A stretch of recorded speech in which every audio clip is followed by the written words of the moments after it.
is your base thesis, Vinay, that there is a higher probability of never mind what's happened in the last 10 days, a higher probability of outflows continuing, because that's what we've seen for a better part of the last 9 months?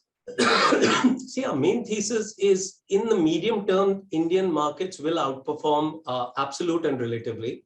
The GDP story is intact. The corporate profitability of India is far higher than the economic profitability of India, and there's a total delineage of the two.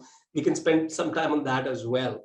And that leads us to believe that India Inc., if I may use the word, is on a roll. Having said that, it also depends upon liquidity for the rest of the world, because of which I think we are relatively cautious, the Indian market. The valuations of India are at about 20 plus times 1 year forward, which is in line with its 5 years. Unfortunately, it's at a 90%, I repeat, 90% premium to MSCI emerging market as against the average of 45%. So that's why currently we are a bit more concerned than I guess the rest of the market.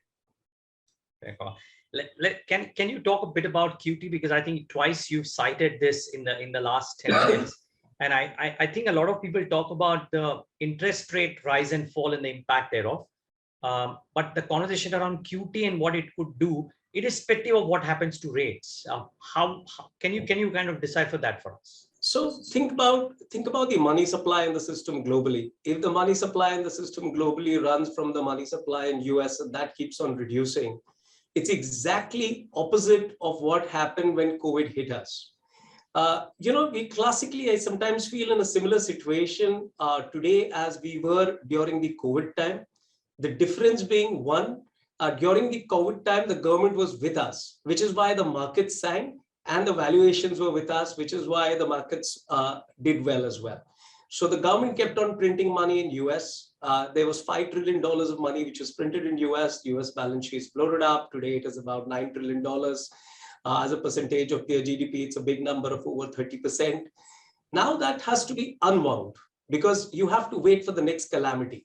Because it has to be unwound, around $1 trillion every year being unwound, and a fiscal deficit of another $1 trillion which they want to spend in the economy, means $2 trillion is being unwound on a yearly basis by US. Where does that money go from? God alone knows. But a bit of it which came into the equity markets now will be questioned and probably be taken back. So that is the risk of QT, world over, not just in India.